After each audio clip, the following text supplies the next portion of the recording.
Alright, it's your boy. Let's all suffer through another video. Okay, so Longbeard, much requested and also, to be honest, highly used by me. I think this character is bordering on currently my favorite character, right next to Bad Alcazar, strictly because of how much I'm using him and how much he has been speeding up my dungeon runs.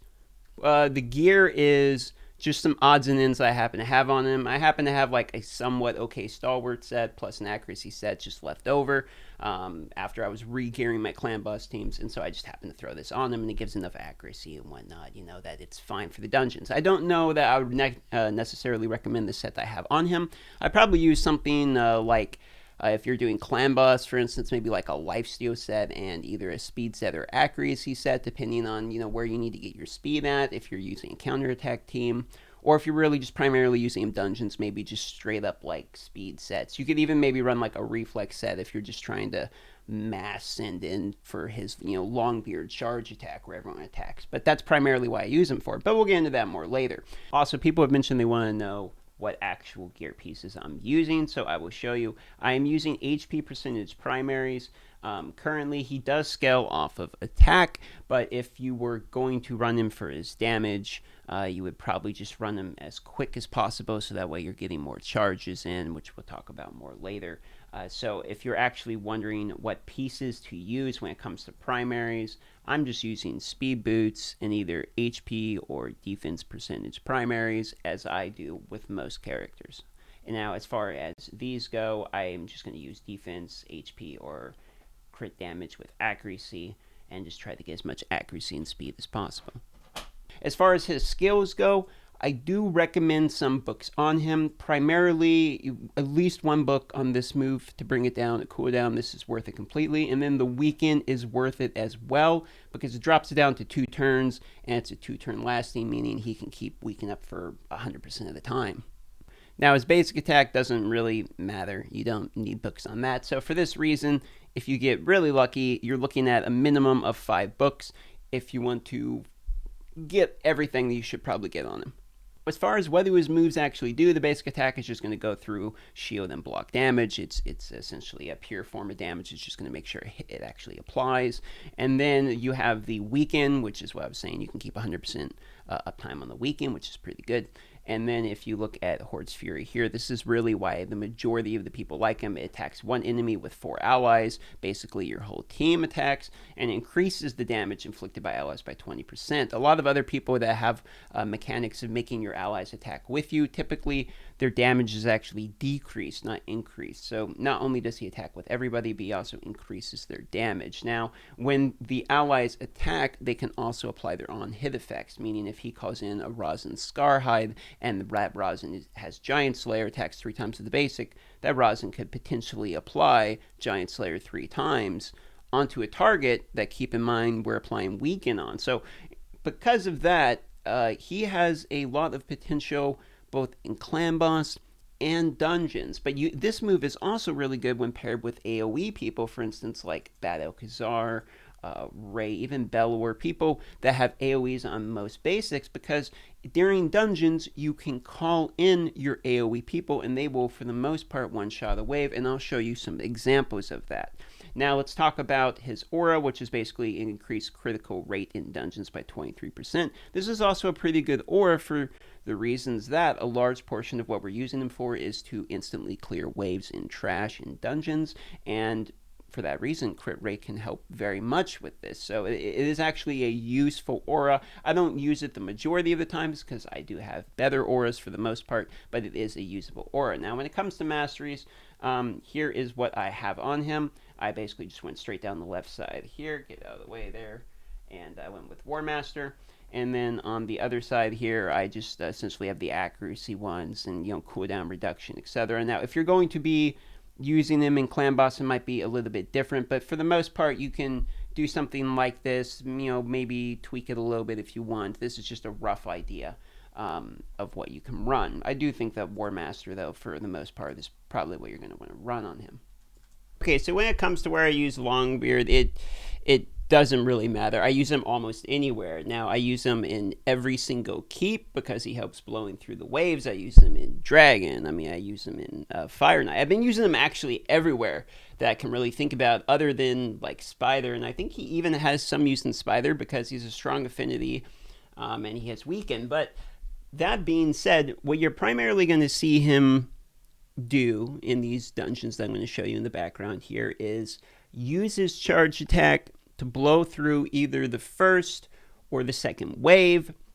And then when he gets to the boss, his charge attack just kind of, does a little bit of damage. And the Weaken on the final boss is really about his main contribution. Now, without Longbeard, my times were like 4 minutes or so for Dragon. And once I got Longbeard, it cut it down to right about the 2-minute range. But what I really noticed more than anything was in the keeps, my time went down significantly. I'm dropping down to under a minute, and every one of the keeps now, very quick, Void, Arcane, Magic, all that stuff.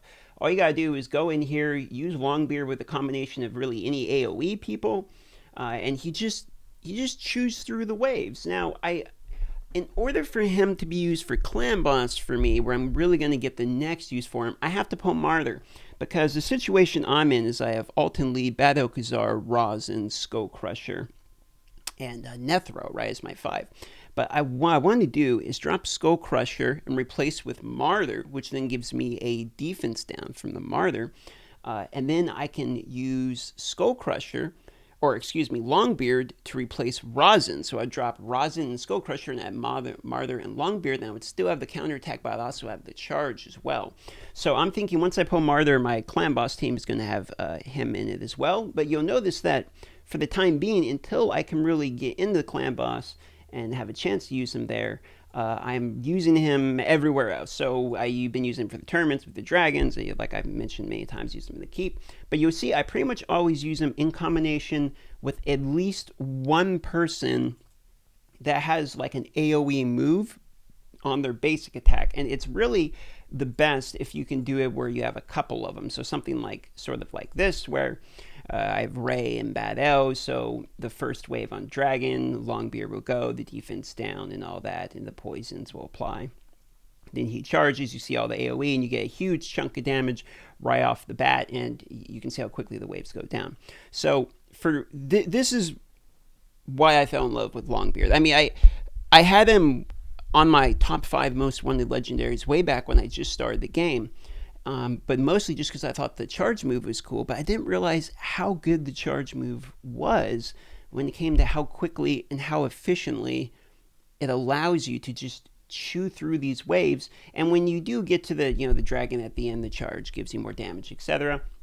And I've done some experimenting, with Ray and Coldheart and all that here. The problem is they end up dying for the most part. But you can also use them in combination with people like Alton, and then when he charges in, Alton kills somebody, you actually still get the revive, which is kind of interesting. So there's a pretty good amount of combinations you could probably do with whatever characters you happen to have in your roster. I think if you pull Longbeard at almost any time in your account, I think he's immediately worth investing on, unless you have just someone significantly better. I mean, unless you're like, you have Longbeard and right next to him is Bad Okazar, Nethro, Martyr, Draco Morth, Vizier, Warlord, just like disgusting characters that you want to work on. Unless you have something like that, I mean, Longbeard is good from the beginning, I think. I think he's going to improve your roster, and I think he gets better as your roster gets better. I think he's something that, he's kind of like a tool in your tool belt, and as your skills, your carpentry skills get better, your tool, becomes more useful because you learn how to use it better and you have other tools you can use with it. And that's kind of how I see Longbeard for the most part. I think he is much like a counterattack type of character, where once you pull him, that's something additional in your roster you have available, and more doors start opening up. And ever since I pulled Longbeard, a lot of my teams have been either more enjoyable, or new combinations of teams that I would not have been able to use before I had them opened up, or my clears have just gotten much, much faster. So where does that leave us with Longbeard? Longbeard for me is a 9 out of 10 character. He would be a 10 out of 10 if he had more than a singular hit on his A1. This character does damage, brings utility, increases the speed of clears, is usable in both clan boss, dungeons, and probably even arena if you can get him fast enough. In my opinion, Longbeard is the staple character that when new legendaries are released, we should striving to have these characters be on the level of Longbeard in both uniqueness to kit as well as strength and viability. I think Longbeard is a very good role model for other legendaries to try to achieve. And so if you pull this character, you should be excited. I was very excited when I pulled him, and my excitement has since not died off. It's been proven time and time again that this character is very good. All right, guys, and that's going to do it for me. Thank you very much for watching this video. Love y'all, and I'll see you later.